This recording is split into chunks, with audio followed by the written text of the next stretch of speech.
Hockey Nation fans, welcome back to the Hockey Nation live show with Coach Frenchy directly from the booth, and of course, directly from the West Coast, Michael Devellano. Welcome back, Michael, to another great day of hockey with a lot of news around the league. We know yesterday was a meeting between the manager and we have a couple of comments about that. I would like to have your input about what's going on over there. But before we move on to the happening over there, we have to go to our normal routine, and we always start with a couple of signature around the league. Everything like that. It was really. But I can call it a little bit of quiet, honestly. But you have like one big players got signed. We need to get a little bit more your input about that one, of course. But before we talk about him, we have a three minor signature.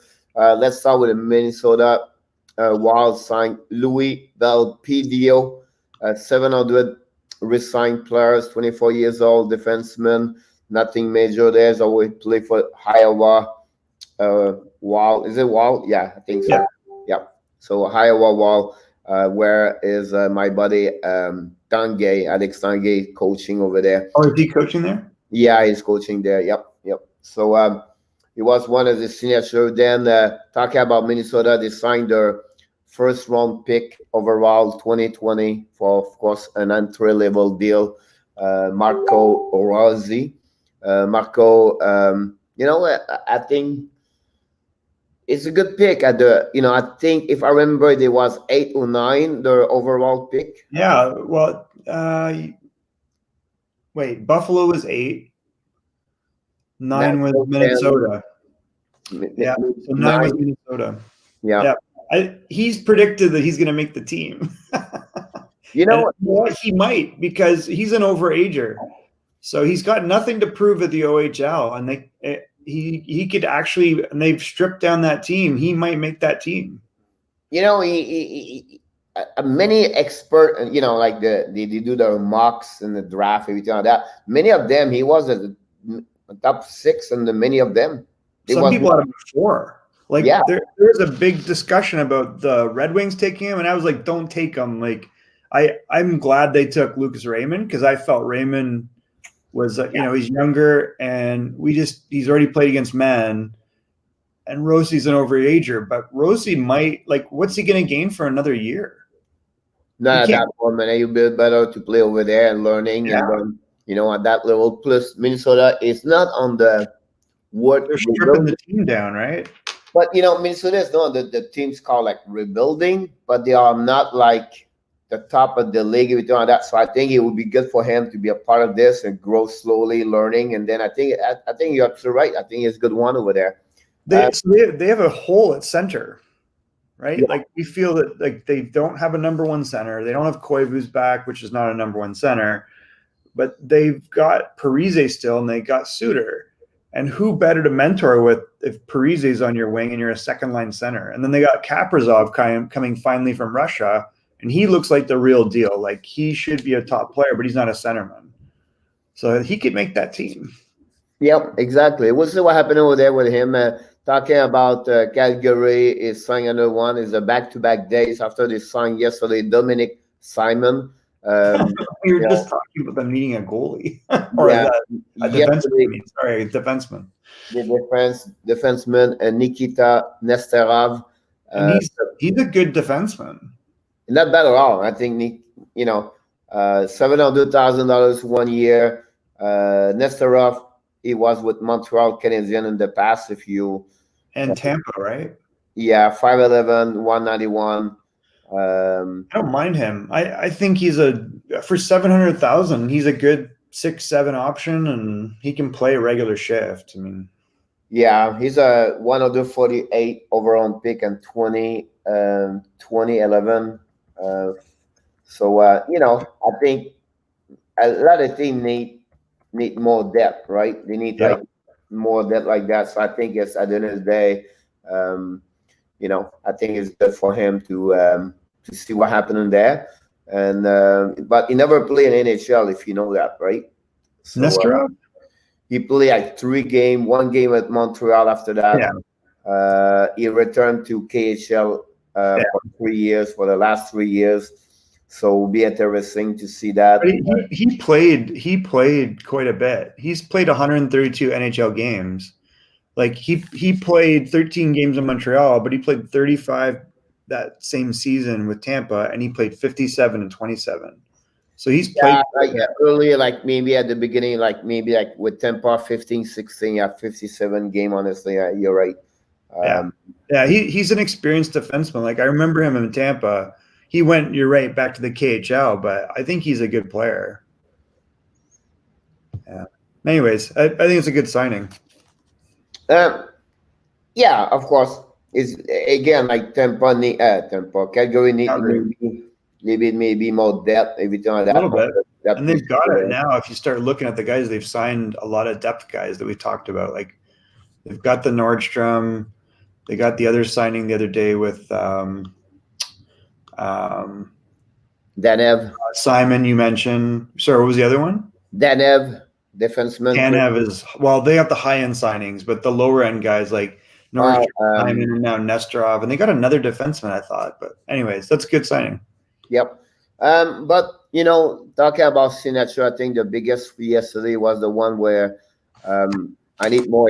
I need to call Kyle Dubar because I don't know, or maybe the agent of Travis Dermott.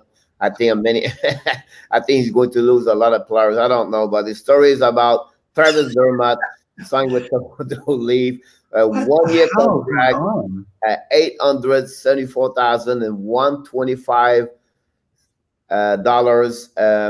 Tuba is the way where he count all the pennies and the dimes because that's what they are, Toronto, honestly. And to sign him, this kid at under $1 million, it blew my mind. Yeah, blew my mind. This guy should be at least 2.83 million. Maybe not because I think overall he did not produce a lot of defense offensively, yeah, but he's not playing in that role. But he's a top 4 there. That's what's crazy. Like he's going to play top 4.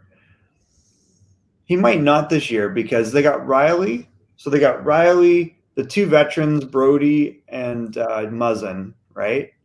Yeah. But Rasmus Sandin, he could flex up and down. I don't know if he's going to be a top 4. Just a weird move, no matter what way you cut it. Like I was very surprised. He's definitely worth more than that. I realized he only had 11 points, right? Is that what the issue was? 4 goals, 7 points, 7 assists, yeah, 11 points. But still, it's not horrible. Sometimes you don't have to. You cannot qualify a defenseman only for points. The kids play 18 minutes, 17 minutes per game. That's what I'm saying. Like he's a top 4. Like it doesn't make sense to me. But this seems like last year where Kevin Labanc for San Jose signed a very team favorable deal of $1 million, and everybody's like shocked because the guy had a huge year, and then he comes back and he gets 5.1 for $4 million. So he got overpaid now. That makes up for the other money. And that's probably what the deal is here. They know they won't have Spezza back. They know they won't have Thornton back. They've got some other expiring contracts, I think. So that next year will be a little bit different for them. And I think they're making the sale that, hey, we're going to take a run at the cup this year. Like, this is it. We're not waiting anymore. All right. So, yeah, we give you I know we don't have to talk about the richest team in the NHL. Justin Hall got $2 million, Pierre. So that's my point. I was going to talk to you about that, right? We have Muzzin, the most, like 5 points. Right? He's 31 years old. That he deserves it, right? Riley, because he's 26, he got a bridge contract for 3 years or 4 years, maybe for $5 million. That's normal. DJ Brody just got a contract, $5 million. That's what they are looking for defensemen. But now I'm out. Justin Old is 28, got a $2 million. And then Mikko Littonen, Rasmus Sandin, not all ahead of him. And in front of Travis Dermott at 8. I know. It's definitely there's definitely a handshake deal here, right? Like they're definitely going to pay him next year. It'll be overpaid. This is a cap move, and he's doing what Labanc did for San Jose, right? Kevin LeBanc last year, again, signed $1 million deal, 1 year. He said, I'm betting on myself and I'm doing the team a favor. And that's what this kid's doing, which is strange because they're the richest team in hockey, but it's a cap problem, right? So he's going to play ahead of Sandin, I think. He's going to play ahead of Bogosian. He's going to play ahead of Hall. I like Hall. Don't get me wrong. I think normally Hall's worth $2 million, but Dermott to me is a top 4. Anyways, it is what it is. So it's kind of crazy. He'll get rewarded next year. 0.9 contract. So I will give you an example like Justin Ole, right? Scored 2 goals last season. Yep. Dermott have 4. I know. 16 assists, Dermott have 7, but he played 68 game, Dermott, compared to he played only 56. Now, maybe I'm right or wrong. He never played a full season since he played in NHL the last 3 years. No, but he's clearly top 4 on that team. And no, my point is injuries I'm talking about. Not like not like he got. No, I know. But the other thing is Dermott is 23 and Hall's 28, so I get that. So Dermott still is a restricted free agent next year. So they're going to reward him. They don't have a risk of losing him, but it's they're going to give him money next year when all these guys are gone. Like Bogosian will be gone. You'll have Thornton gone. You'll have Spezza gone. But he's going to be in the same problem next year. He's got those 3 giant contracts. It'll be interesting to see if the cap stays where it is because the revenue is going to be down. I think the problem they got Toronto is they give too much money and Matthews and Marner.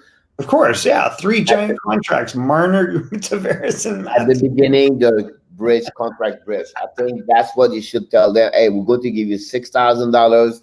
McKinnon been there. Mark Barkov is there. $6 million, there. They have a lot of players at between 20 to 25. They got a higher level price, but not like over $9 million. So they get paid right now more what they you can see here what's going on though. You can see on that lineup next year, Zach Hyman's unrestricted, Wayne Simmons is unrestricted, Jimmy VC is unrestricted, Spezza, Thornton, Travis Boyd, Bogosian, and Lettinen. They're all unrestricted next year. Yeah, but they are like third, 4 line. You know what I mean? Third, 4 line. That's only thing though. That's a lot of money that frees up. The only thing I would be curious, like Hyman, how much he can get. He could get more because he's been showing he can produce offensively, even in unlimited action. So if he keeps doing that. So Gerfoot get 3.5 right now. He'll get at least that. At least that. So maybe $4 million, right? Yeah, unless he has he was injured this year. So his production, but still, like he showed he's a really good player. Like Toronto have to get more like a $1.5 million, $2 million there. Dermott would never sign another contract at that moment. So it's going to be about $3 million there. And then one we don't talk about, Frederick Anderson, do you really believe he's going to sign back at $5 million? Do they stay with Freddie Anderson? No, but Anderson at that moment, he will deserve to get at least 6.5. But I don't know if they'll keep him. That's why they were trying to trade him because he's unrestricted, right? So I don't know what goalies are up. You may see them extend him at 6, or you may see him extend him at 5 because I think the cap's going to drop. At some point they've got to see the cap drop, right? Maybe not, but it might be inconvenient, but revenues are going to be down significantly, I think. So anyway, at the end of the day, it's crazy. It's interesting to see what's going on. Because he shocked all the world in Toronto yesterday. Sportnet, TSN, I can name, like everybody was like, "Oh my God, what the heck you did over there?" So it's what it is. They're pitching that. Look, we're going to load up for 1 year. We got all these veteran guys. They're all going to be gone. Absolutely right. Let's make a run at it. Great. If we don't, we're going to blow it up anyway. He's probably saying, "Screw it. I'm going to trade Nylander. I'm going to trade Kerfoot. We're going to dump Tavares. If we don't win it, then that's the end of it." Yep, absolutely right. Yep, absolutely right about that one over there. So we'll be really interesting about what's next over there. But before we jump on the other subject, honestly, the next one is the situation with the management, the manager Managers meeting. meeting yesterday at usually it's a Boca Raton, but unfortunately with this year everybody was at home. Every time that they have a lot of subject.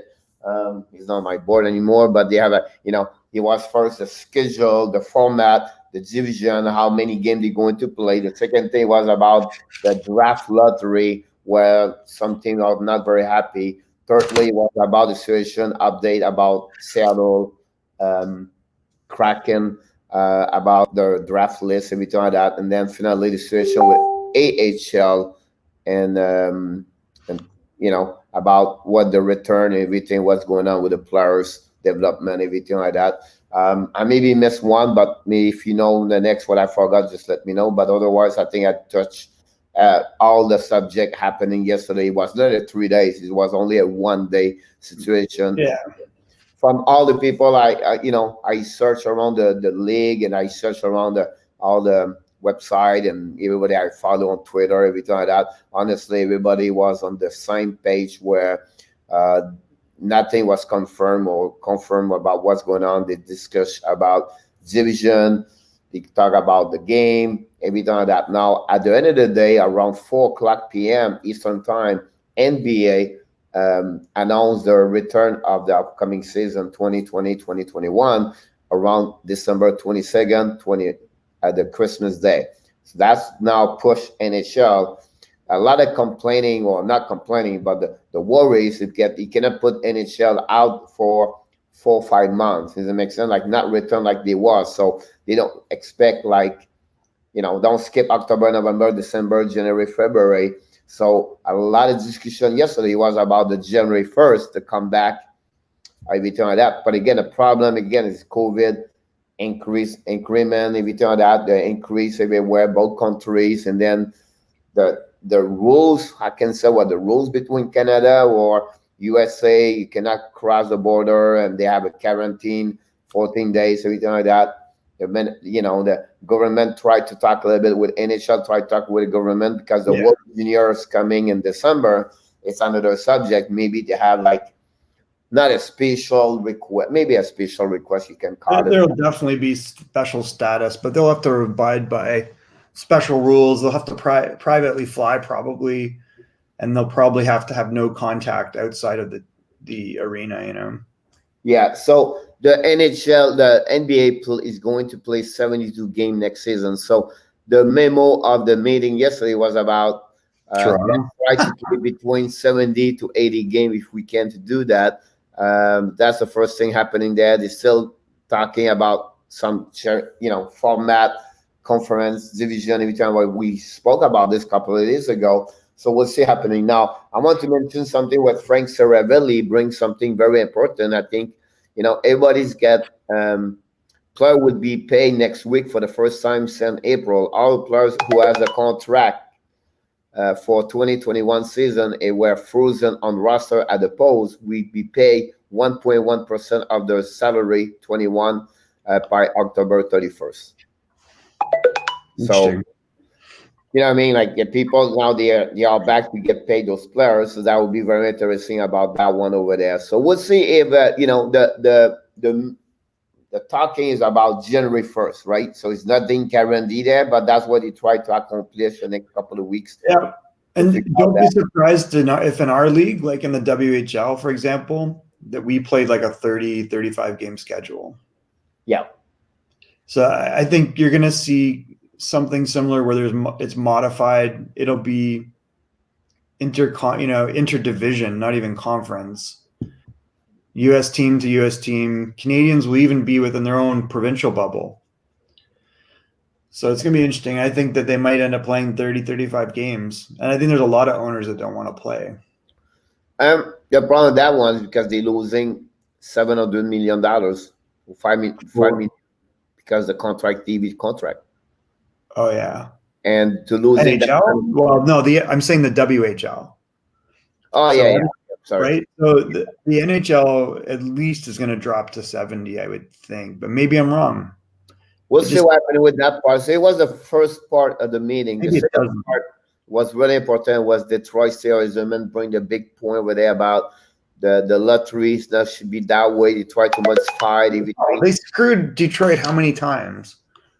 So that's the point where now Steelers was the one really more uh, making more noise yesterday. But at the same time, other thing was I agree with him where they should find another way to modify the draft lottery because at the end of the day, like example, New York Rangers got the first one there where maybe they was not supposed to get whatever it is. I don't want to give my give you the formula, the best formula. I don't know what's the best formula to be honest with you. Maybe there are maybe too many teams in the lottery. That's another thing. Maybe you should get the last five position or whatever it is. But you have no reason that moment to give a chance to the team finish between 9 to 16 or the team make the playoff or the way they did that this year. No, the fact that the Rangers got the first pick is embarrassing. This is embarrassing. But imagine if it was in Mountain or Pittsburgh or a better team with more caliber to be Even worse. Yeah, exactly. So imagine if Lafreniere went to Edmonton. That would have been insane.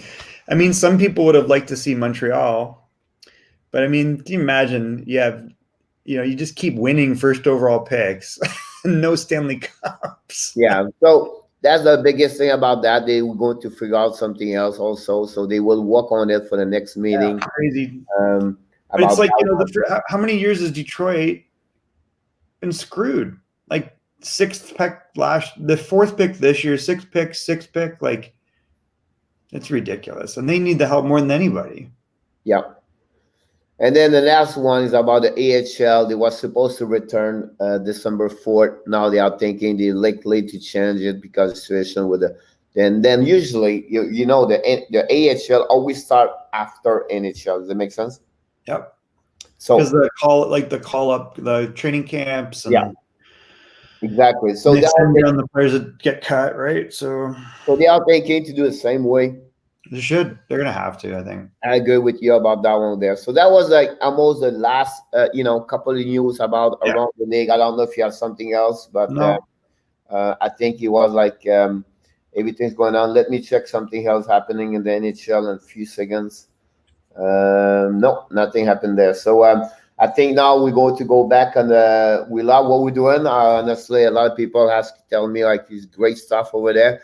Let's move on to the last segment of the daily show. Usually we go back to the preview of each team, and honestly we go by letters, alphabetically. We go by letters, and today I think is the Carolina Hurricanes. Yes. Can you see my screen okay? Not right now because I'm not there, but now I see it. Yep, perfect. Okay, good. Yeah, so Carolina, it was a relatively quiet offseason, but as you're going to see, like they're in a really good situation overall. They have tremendous depth at not only the pro level, but even in the AHL, and their prospect pool is very deep. So this is the second or the third year that Rod Brind'Amour, third year now that Rod Brind'Amour is a coach. Frankly, since he's been coach, maybe it's coordinates with the new ownership. So the new owner kind of rubbed everyone a little crazy because he's like an analytics guy and a hedge fund guy, and he wears a baseball cap and he kind of looks disheveled. But they've turned this team into a playoff team legitimately. The only real sign that I saw was Jesper Fast, who previously he's also played in with the Rangers. But this is really, Andrei Svechnikov's team now. We saw in the playoffs when he got hurt and was out that they were a very different team without him. He's clearly their star. The Czech-born player, Martin Nikash, is also, he's totally panned out. Dougie Hamilton continues to be discussed as a trade piece. He's a very good player, but he's kind of an odd guy in the dressing room. You keep hearing this. He's heard it since junior, and he doesn't mix well with the boys. Not that he's bad or anything. He's actually, academic, kind of thoughtful guy, but I think sometimes that works against him because he doesn't hang out with the other guys. So again, you heard him, part of trade discussions. They are very, very deep, though, at every single line. And they have talent on the third and fourth line that could be, excuse me, higher. Thank you. I do believe that they should still upgrade one of the two goalie spots. I do like Peter Mrazek. James Reimer can steal you a game and he can lose you a game. He's all over the map. His numbers net out to look good, but so if you're an analytics guy and that's all you care about, but as a coach, you just don't know what you're going to get game to game with him. On the prospect side, they just signed Dominic Bach. They have Ryan Suzuki. They have previously, like Jake Bean looks like he's ready to play in the NHL. They have Jack Drury, who's a second-round pick, and he's in college, but he looks like he's going to be an NHL player. This goalie, Peter Kochetkov, is in the KHL, and he looks like he's going to be more than capable of being at least a backup in the NHL, but maybe better. And then this year they had, I think, a really deep draft. And I'll just focus on the first two picks, but the picks of Seth Jarvis and then getting Noel Gunler, I think that you can see they're very, very deep. They signed yet another ex-Toronto Maple Leaf in Jeremy Bracco, which I was very surprised. Toronto loading up on all these older guys. And Bracco, I think, has the talent to play in the NHL. Like, he can be an effective guy. So I was kind of surprised at that. And then I put an honorable mention here, which was their last draft pick this year, which was Ronan Seeley. He's a defenseman from the Everett Silvertips, so congratulations to Ronan. If you look at the lineup, this is what I was saying before. Like, I think most of the moves they made that are on the roster were made last year. So you can see that top line continues to be really successful, and it's pretty reasonable on paper. Svechnikov is going to have to be re-signed to a new contract after this, so they're going to need the money for that.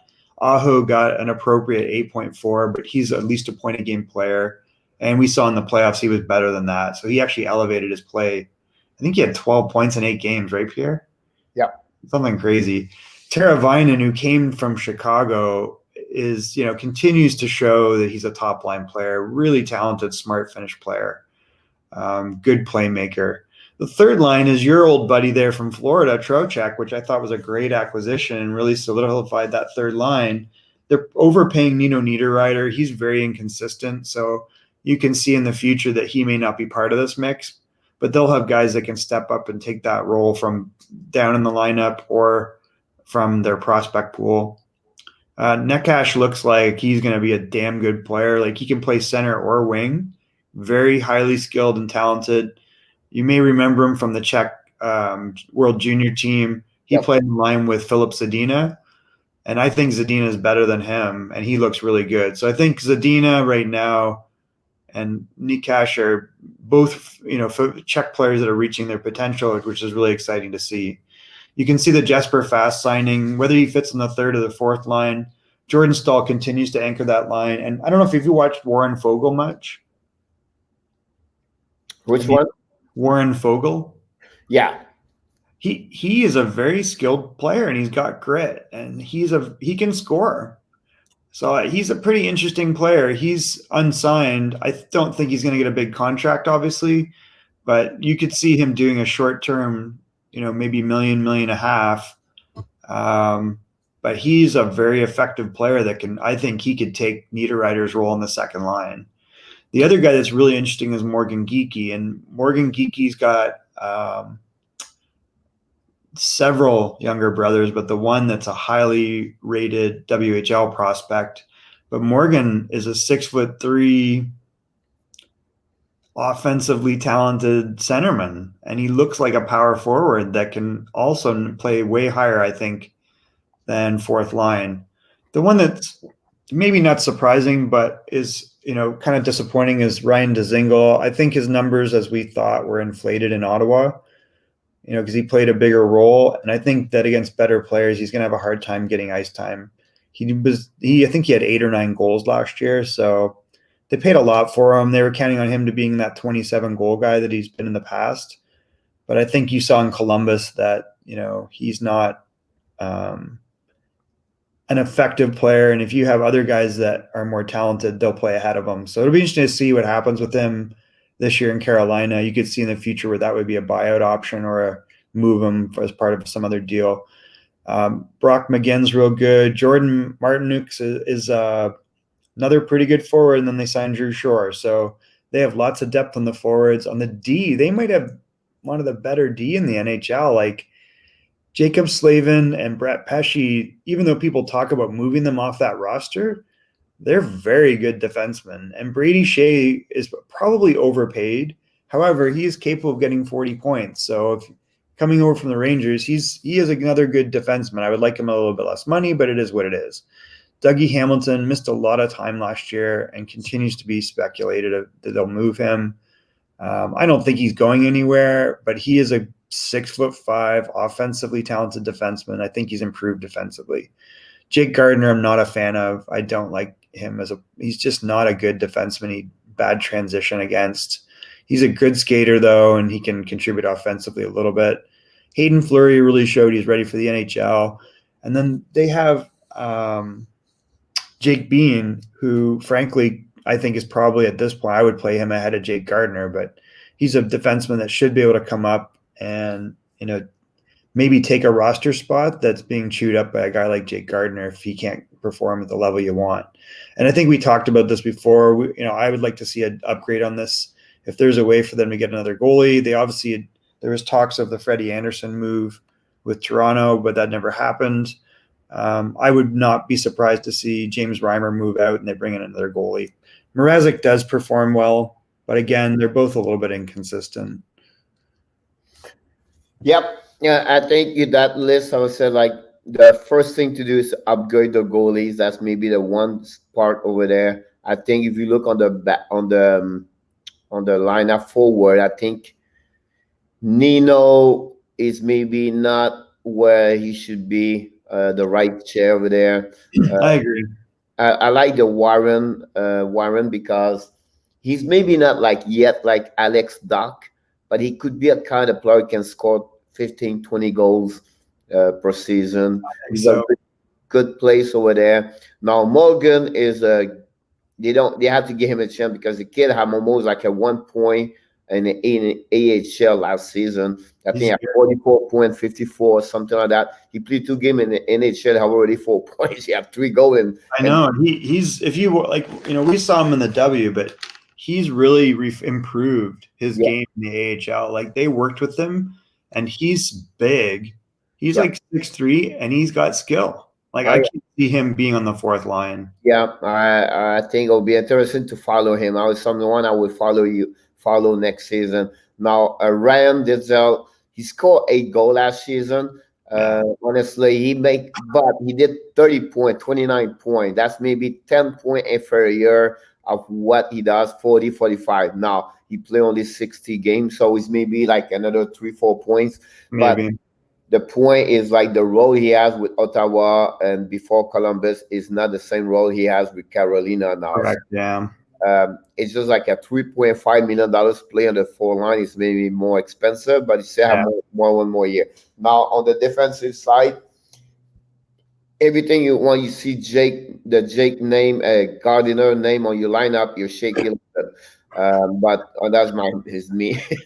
I'm the same. I do not like him as a defenseman. He's just he's a weird skater. He's odd one-on-one. When you are a -24 and pretty much every other player on your team is a plus, there's something going on. Yeah, exactly. On the 6th beat right there, I really like Fleury. I think he flew he's really good. More during the playoff. I think you see him more like him. The trade he got from New York, the Rangers defenseman. Brady Shea? Yeah, he did not play well. I think he had no goal with Carolina, but he's a home base also more. What's happening to him? He only played 7 games, right? Because after the trade line. But again, I don't know. I'm not sure if he's really 3 and 4 there. I don't know. We have an upgrade. He's overpaid. I mean, they thought that, when they signed him, I think in the Rangers, they thought he was going to be like a 40-point guy consistently. And you've seen his numbers drop down to more like 25. But again, back to you, is like, usually if you have a Cardinal $4 million, he should be the number 3 and 4 that lineup. And then Brett Brady come back 5 and 6, so it's just like normal. It's just the chair. Yeah, Now is running on right there. paper they're okay, but the cap part of it is a problem. Like I think Shea and Gardner, they're gonna have to lose one of those. I think Gardner just as a player, I don't like. I think Jake Bean at this point is better and would be cheaper. So it'll be interesting to see what happens with Gardner because he was terrible last year, as we had predicted. No, they still have $4 million to spend, 4.3, honestly. But then they got to sign Svechnikov, right, next year. Yeah, so they have two RFA this year. They have Warren for Joe, and Yeah, also Eden Fleury, where I think he can yeah, get like that's around money. $1 million there. You know what I mean? And for maybe like another million there, Yeah, 1.5 for Warren. Maybe that's another one I'm thinking about, that one over there. I agree. They can take advantage of the money at 925 by Andrei Chemnikov. Now we know his injury was something we have to be a little bit more worried about that situation over there. The funny thing, next season the two goalies are on UFA with Dougie Hamilton, and Yeah. and you don't have the good thing about them. The best player, they still have a couple of years with not over 9 million. Honestly, how is went 8.4 for 5 years, four more years. So that's pretty good on that one over there. It is, yeah. That deal is going to look real good. I mean, everything about him has looked great. They're overpaying Stahl still, but he is what he is. I mean, he'll have 2 years after this season, so it's not the end of the world. Niederreiter is a bad contract. If you look about this, I think you have two things to improve. I think they should find a good goalie, a better goalie situation. Oh, yeah. They missed one players on the top 9. Probably. They need that would be, it's too bad they don't have the money to get a Hoffman, because that would actually be a fit here. Like what they would need to do is, I was surprised they didn't buy out Niederreiter. He's just so inconsistent. Like 1 minute he looks like a star, and then he looks like he doesn't care. And what's funny is like the other guy, his line mate from Portland, who's another Swiss player, was Sven Barchi. So you see two guys with the same problem. It's like they're talented, but they don't consistently bring it. So their work ethic's kind of a problem. This year have only 11 goals, right? So we have to give it. You have a bad 30 the year before. Prior to this, you have 23 goals. You know what I mean? They have 8. You have 18 goals. You have 25 goals. Yeah. 20 goals. 24 goals. So I guess he's okay. Like if he can get back to that 25 goal mark, then you're fine. Yeah, exactly. I think he can get that 20 goals regular this year again. I think, you know what I mean? Like it would have been a bad year. You're probably right. You know what I mean? And again, I'm not here to. He needs a big year. He needs to come back. So, but he was like an afterthought last year. Like they had him playing on the fourth line. Yes. So now I just want to know more if what I mean, they sign up like, and in the player not on the lineup there, it's Jeremy Bracco. Because that'll be interesting to watch if he can crack a spot. Because I believe Bracco was a really good signing. Like they signed him. Let's see, how much did they sign him for? Is he on here? 700,000. So that's like if he can play up, I believe he can play top 6, at least top 9. I mean, he's a shorter player, but he's pretty thick. Like it's weird that they don't have him on here. I know, but he's just he's right there. Yeah. So look at all the guys ahead of him, even on the minor league paychecks. So he's only 23. Yep. He was a Memorial Cup, hero. He played really well when Windsor or Oshawa? Oshawa won the Memorial Cup. And you've got guys that will never play in the NHL, like Jason Cotton, Steven Lorentz. No offense to them. Morgan Geekie's a deal at 760. Will Mattheos play? I don't think so, but maybe I'm wrong. The Russian kid's okay. Like he plays in the queue, right? David Cotton, I feel like that's more of an AHL contract where he could be a real good AHL player. Dominic Bach and Ryan Suzuki, I understand why they're getting more, but Bracco, I think, has the ability to be a real cheap NHL effective player. Yep. I think on that list, I really like Morgan Kiki. And I would be surprised to see what now Ryan Suzuki is going to do. Are they going to bring him back in OHL, or he's going to be back in playing it. I am really, it's really going to be interesting because I think that he is playing for Saginaw, right? So he was traded to Saginaw, and Saginaw is like one of 3 U.S. teams in the OHL. And I mean, my conversation was that they need a full building, and that the ownership is not real keen on cutting checks to lose money. So if they can't have full building, which and they're to them a full building is 3,500 fans. So is Ryan Suzuki going to go back to that? I would be very surprised if he does go back. Then I bet you that maybe Saginaw doesn't even play. Let's say they do play. He has nothing to prove there. I mean, he would be a player that I think you could take a risk on and put him in your lineup. Yeah, I agree with you. Dominic Bach, frankly, like Dominic Bach could probably play in the NHL right now. That's another one you have to look about that one there. Now he's loaned at ELC, but it's another. Yeah, he's a good player. He played I mean, it's like, but it'll be very interesting what happening over there. I think it's another. I believe Carolina is easily top 15 in NHL. Yeah, they're definitely a playoff team in my opinion. Like maybe they surprise us and kind of get in the top 10. Yep. I agree with you about. So we'll see what happening. I think if they can get maybe a goalie, something like that. I love the management. He did a lot of good trade. If you think about this, you talk about Chicago trade. Yeah, I think he got also Doug Hamilton. So that's another good one over there. He got the Rangers over there too, and he got Mashuek from Detroit. So he's not a passive manager, right? If one, he get there, you can cross check Jordan Bell, Stall, you can get also Taravina, and then you can go all the way with Niederlander, and you got, so he's really active and he's looking for the best, and we'll see what happening with them. And he does have some bad contracts, but I don't think they kill them. Like I think those guys are okay. They're just overpaid, right? But he's got like a really deep. He's got one of the deepest prospect pools in the NHL. Like, who is 8 or 9 prospects deep that could legitimately play in the NHL? Yeah. I think the biggest thing, I think they need a little bit more from Brett Pesci.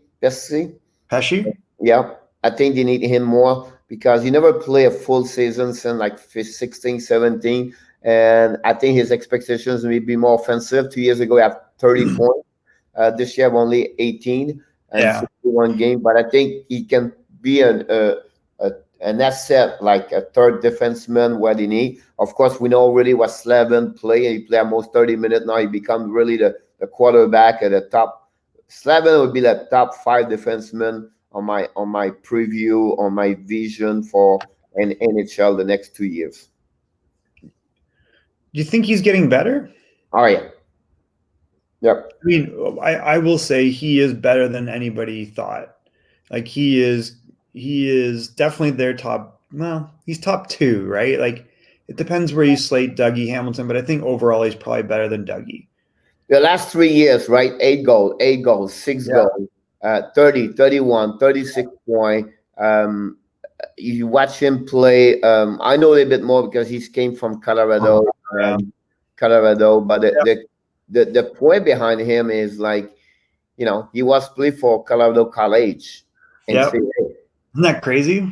Right? So you never know. And that's maybe a great message we can deliver to the listener. Like, if you have a kid play hockey, you never know the path. And some players never be draft. And Martin St. Louis, and we can go many great story in NHL. They never be draft, and then they make all the way up. And a great way for him, it was, of course, he played a Colorado Thunderbird for many years. And I scouted his younger brother, and he's got another brother. Like he's a good story. His sister, she was very good. She played in Division 1. Oh, the sister too, right? Yeah, I coached with her, and I know the family very well. Are there 4 kids or 5? I think you have 5.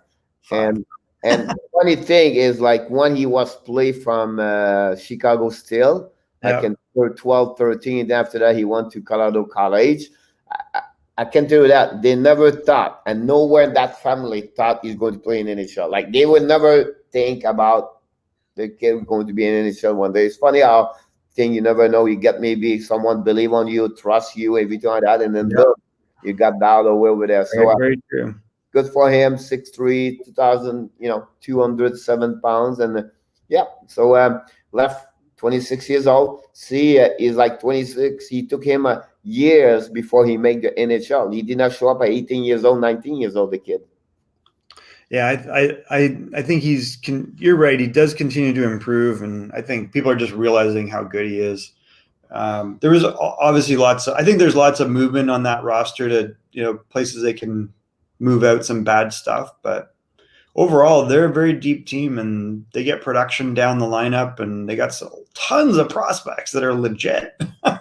Yeah, we'll see what happens. They lose a couple of players, Sami Vatanen and then Trevor Van Ristick for defensemen. Of course, we have to talk about, one of the, not an icon because he was played before that at Los Angeles King, and he did, but Justin Williams was, I believe, the one thing that I like from Carolina, since that franchise been there, they always be loyal with their players. Very true. Yeah. Hermanos family. You can talk about Francis or Rod Brandamo over there, and I believe William will be in part of this organization as a consultant or maybe a coach, something like that. I just feel that way. I could be wrong, but I think he loved it. I will say, Ron Francis has a lot of fingerprints on this team too, because he was very patient. He loaded them up, and a lot of those guys panned out. And I want to point out a couple players that aren't there. Nicholas Waugh. So they only moved him out. I'm like, why would you trade this guy? I love this guy. And there he is in Vegas, and he's made that roster. 6'4", 6'5" centerman that can skate and play. Julian Gauthier for the Rangers, it looks like a 6'4" power forward that can score. So they had to have all the players they do have, plus those guys. Like, it's interesting, but they got to stop signing Maple Leaf guys. Yeah, but again, our team are the Toronto Maple Leafs. They never get, he never get his chance. Nicolas Roy with them.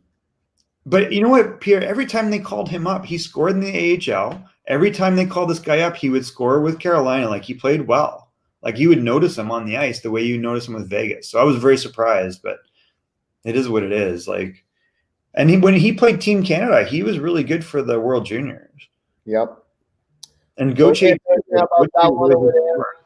Right. I'm gonna go to breakfast. Yep. So anything else to add on that one today? It was great to be here a Saturday. When we have something, we come back, everything like that, and maybe we have something going on. We'll be back a short tomorrow, Sunday, and I believe tomorrow is Dallas. No, Chicago. No, Chicago. Right? So many C's. So many C's. So many C's in NHL. All right. I just want to let you know, thank you so much. You bring a lot of confidence on about, you work a lot on those preview teams, so I appreciate a lot. We love it. So thank you. People enjoy them. Have an amazing, great Saturday, and I will see you tomorrow, 11 a.m. Eastern Time. Thanks, Michael. Bye, Pierre.